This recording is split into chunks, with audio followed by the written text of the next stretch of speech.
Hi guys, how are you? Okay, so today we're going to be learning how to do a pop art sign. So we spoke a little bit about Roy Lichtenstein and how he uses, he's very much inspired by comic books and creating art that kind of reflects that. So a pop art sign by Roy Lichtenstein is this one right here. So you can see the word pop and you could definitely see these things that look sort of like triangles, which I think create motion, and all these kind of clouds.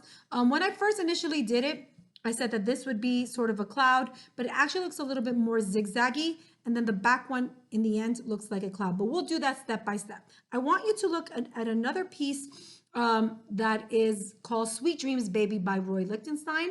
So he incorporates words that have a sound. So when you're thinking about the word that you want to go for, doesn't have to be violent, but it definitely should have like a sound, like wham, bam, pow, I don't know, boo, anything that you like that will create a sound. But right here we have Sweet Dreams Baby by Roy Lichtenstein. And you can see that that poor person, unfortunately, got hit in the face, which we're not advocating violence, but you can see the word pow. So like superhero movies, when you're seeing action movies and you kind of see that when they're fighting or doing anything, or even if you're flying, you have that whoosh sound. So it doesn't have to always mean violence, but there are words that kind of reflect that. So it has sort of those kind of like star type of thing. And that just creates a bit more impact when you see the art piece. So this is by Roy Lichtenstein, but we're going to be recreating this. Just quick recap. When Roy Lichtenstein did his work, he used primary colors, which are red, yellow, and blue. And we spoke, or I actually mentioned that very briefly, when we are doing, we want to create, let's say, the illusion of a light blue, you make blue dots because you're using the solid dark blue. To create pink, you make red dots. Yellow is not going to really create maybe a lighter yellow, but you need yellow. So the colors you will be needing are yellow, red, and blue. These are the three colors. You can also use a black color marker in order to make it pop out more. And that's what they do in comic books. You will see a lot of the times that it is outlined with black in order to be able to really see that contrast. Also, because we're making the video, I'm going to be doing it with a color marker, but I suggest strongly that when you do it, you start ahead with a pencil. Okay, so first one, and you want to kind of map it out in your paper. You don't want to make the first initial bubble as something that's so big because it has to have the word, but you are also going to be adding a back bubble and a whole bunch of things that look sort of like stars. So I am going to go ahead and do something that is looking sort of like a different kind of word bubble. And I want you to use your own words. So I'm going to go ahead with BAM. And I spoke about kind of creating 3D letters. I know how to do it, but if you're stuck, and I know I'm going to be making this red, if you're stuck, then your key is just write the letter out, right? And you just go over it. And if you keep going over it, it then becomes a letter that could be potentially 3D. See? Now it's not a thin word like a regular letter. You're coloring it in and it creates that. And how you would finish it off is by outlining it with black. And there, you did a letter that just stands out. You see, it's different. It's not just a regular word. So that's a trick. Or if you know how to do the letter right off the bat, you can do that. That takes a little practice. It's not impossible. I asked people to do an exclamation point, but I'm not going to necessarily fit one, but I might do one right there. Try to squeeze it in, okay? And then if one thing that's very important is that if I decide that my letters are going to be red, then what I need to do and make sure is that every layer is a different color, right?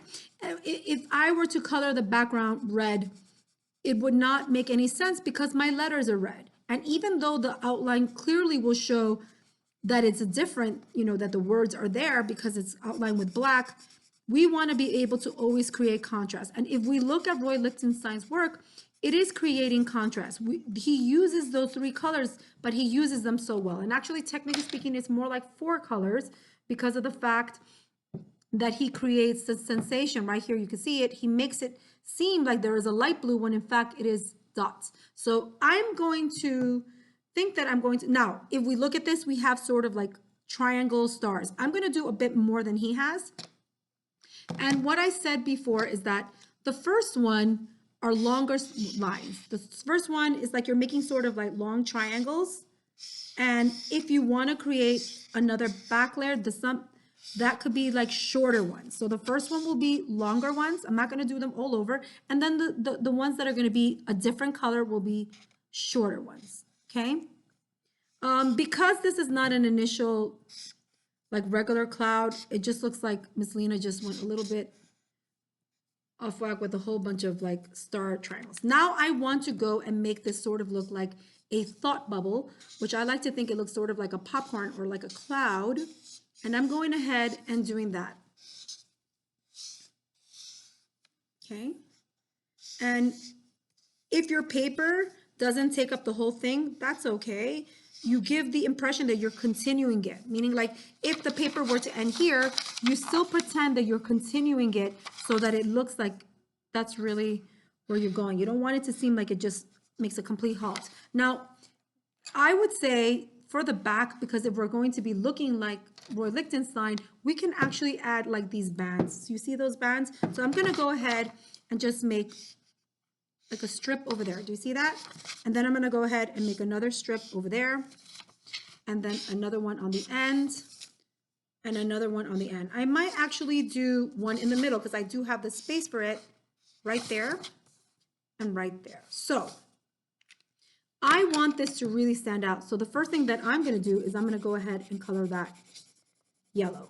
Because I think even though he used white, I do think that yellow will create even more contrast than just leaving it white. Okay, so I'm coloring that in, making sure that I'm going through to every section and really getting in there. The other thing that's important is that when you have letters like A, B, P, they make these little holes. So that is also coloring that background to the yellow. So I'm just going to make sure, like I said, getting all inside into all those little crevices and just making sure that I color it a nice solid yellow. And sometimes crayons work for this. Now, when we're doing the next section, which I decided I'm going to do polka dots, and actually not polka dots, dots. It's pointillism, right? Which is dot art.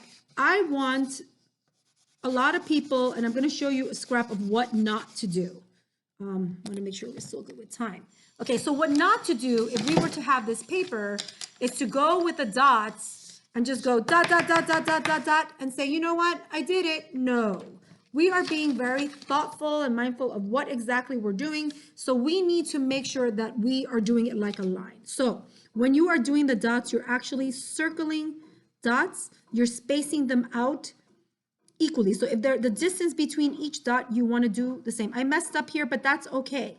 And I'm just going to continue. Like it's like a row of dots. It's not just like doing all these random polka dots, because it's not doing polka dots or just like little splashes of spot. It's actually pointillism. And if you were to paint, it would be the same application, that you are just making sure that you are lining them up. You want them also to be, again, I messed up here, but that's okay. You want to make sure, let me try to zoom in so you can see that. You want to make sure that they're evenly spaced out. You also want to make sure that they are the same size. Now, if you wanted to go, I'm going to do this one a little bit smaller. If I wanted to give the impression that the dots are even smaller, that's fine. See, that one is smaller, but they are equal. They're going to be equally spaced out, and it's not going, it's not just go all over the place. You need to make sure that they are done like a row of dots. And then if we were to look at it from a different angle, we would see that it would look like a lighter blue. Obviously, close up, you can see, wow, those are dark blue dots, right? But if we were to, right here, I'm going to show you, this is dark blue. But if I were to put this super far, you would be like, that's not dark blue, that's a light blue. And that's the same, that's done by making sure that you're spacing them out correctly, because then it just looks like all these dots all over the place. So you don't want to do that. So I decided that I'm going to be coloring these large ones are dark blue. Now I want to go ahead. Now for the back row, I could color them red. I wouldn't go directly for that yellow because of the fact that I have the yellow so close by. So I would either choose red or I would choose a solid blue, and that would be perfectly fine. And I think I'm gonna go for the solid blue for this section right here. You don't have to choose my color selection. You can put yours, you can make the letters yellow and maybe do a blue background for the initial one. It's entirely up to you. I'm not going to get a chance to finish all of this, but I want to see you to see where I'm going. This right here, I think should be back to red. And maybe what I will do, well, I have the polka dots so close. I don't, I mean the dots. So I will go with a solid red here. Right?